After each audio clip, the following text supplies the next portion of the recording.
Good morning.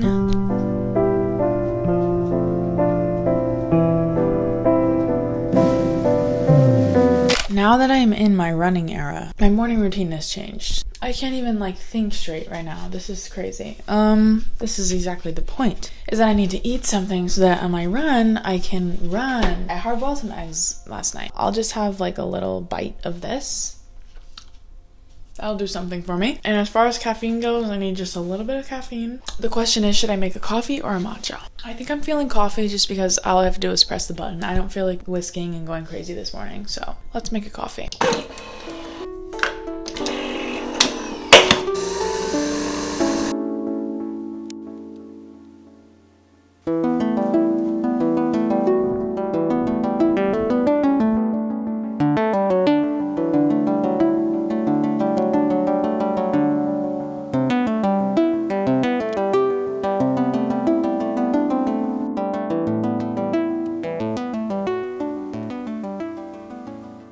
My run is done. I did my hair, although I'm not really loving it, and I'm really having a hard time figuring out how I want to do it at home. I feel like it, I don't know. I want this, whatever, no one cares. Literally no one cares. Just having a rough, it looks fine, whatever. I'm about to make these potatoes. Got them a few days ago and they have little sprouts, but according to my Google research, it should be fine. I just have to cut the sprouts off, but I need to make them today.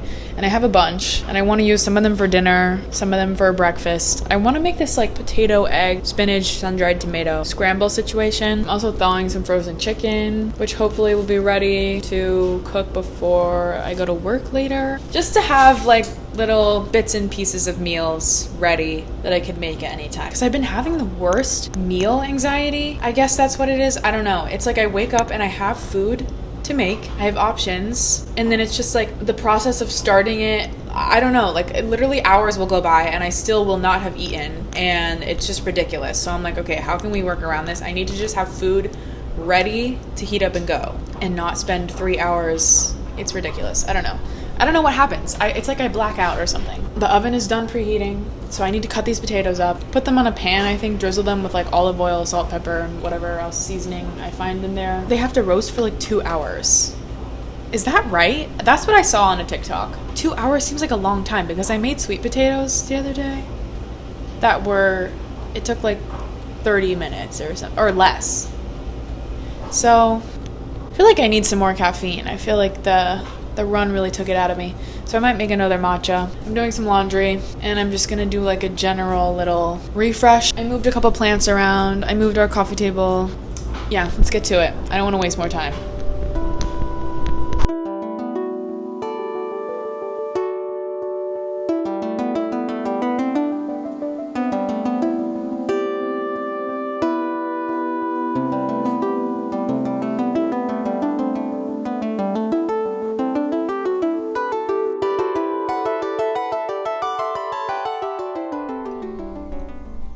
Although my horoscope told me to go outside today, focus on the present. What did it say exactly? Let's read it back because I woke up feeling like this was really a possibility. And as the day went on, I have come to see why this was my horoscope for today.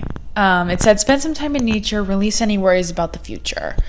All you need to do is be present. I haven't really gone outside, even though that was my plan. My plan eventually is to go outside, go to my little bench, bring my journal, and I want to sit down and write out each month, January, February, March, blah, blah, blah, and write out things that I was going through and things that I was learning that month as a form of releasing everything that I've learned this year. It's felt like a very transformative year. It was also a very healing year that came with a lot of crying. I cried so much.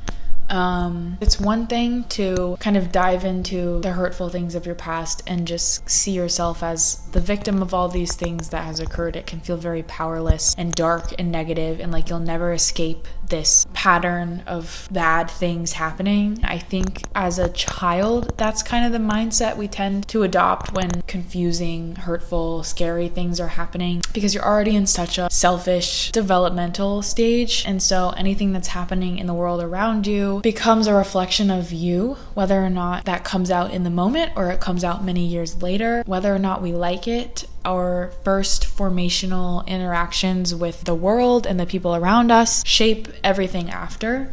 And so this year I found a lot of strength and accountability that now that said hurtful patterns and situations are no longer occurring, it's on me to not repeat and respond to those things in my mind and in my physical world that no longer reflects the hurtful environment that I have healed from or done my best to face so far. So I just got to thinking a big release is really in store, because I feel like this year as a whole was a release. It felt really good to get that out, but now I just want to really let everything go. And I think the best way for me to do that is to write it all out on a piece of paper. This next year, I'm not carrying any of that with me. I think as much as I could possibly humanly face this year. And I think after we go through a period like that, we need to really sit with ourselves and make peace with the peace. Peace can feel scary and uncertain and unstable when your mind is attuned to defense and protection and shutting out difficult things.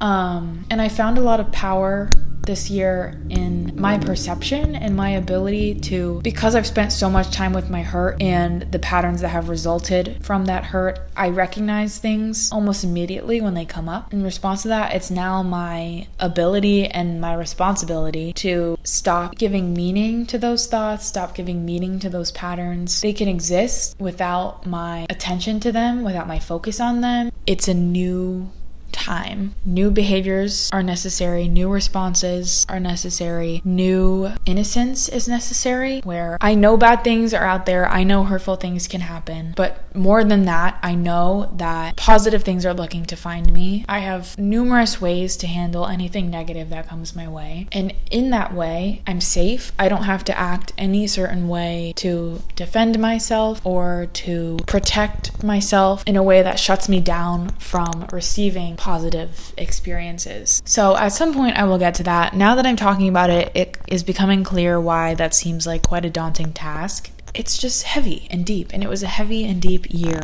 And that's why December is all about releasing everything that we learned so that we can clear room for the new year's stuff. I just woke up like about an hour ago. It's about about an hour and a half ago. I woke up at like 7:30. I made a little omelet. Let's see. I thought I'd give you a haul of little things I collected this weekend. Just a few little things. I got my first Smeeski, which I'm so excited about. Smeeski unboxing.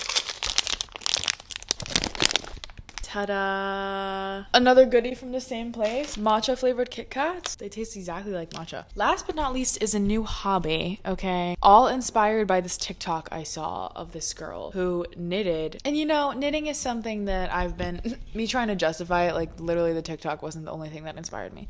Knitting is something I've been wanting to do, but this girl, she made like a little balaclava. Need to know how to do that, so gonna have to start somewhere, you know? I think that I am not starting with the most beginner friendly tools, but that's okay. I love a challenge. I can do it. Shout out to YouTube and TikTok tutorials. I've got this. I'm gonna literally spend a majority of my day just doing this. I think this is gonna be the most amazing hobby for me. That was honestly my goal for like the end of this year anyways. I was like, my needles fell out. By the end of this year, I want to be so like the world's #1 invested in hobbies person. And I was thinking when I got this knitting thing, I'm like, what hobbies have I gotten into? I haven't stayed true to my promise of hobbies, and that's something that I need to be on top of going into the new year. So this is going to be hobby #1, and we'll go from there. I think it's good to have a sprinkle of a bunch of little hobbies. I just need the discipline to sit down and do them and to get over the like beginning stages. I love to be good at things. I hate starting things, being bad at them. Probably not the best quality to have, but if I don't immediately pick something up, I hate it. I will not do it. And that's no way to start hobbies. So we really need to get over that, and I need to just put some faith, trust, and pixie dust in the process. 15-30 minutes per day of me being bad is going to all add up into one day soon of me being good. This has been the same thing for running. I am getting better every time that I go, but I show up every day that I need to, and I do it, and I get better. It's like the learning curve in the beginning really is so discouraging for me, but I have to get over that. I was starting this last night, and I was hitting a little bit of a groove. So I'm feeling confident. I'm thinking that going into this next year, I need to remember and stay committed to my hobbies. Anyways, I'm gonna go run so that I can get into this because I'm really quite excited.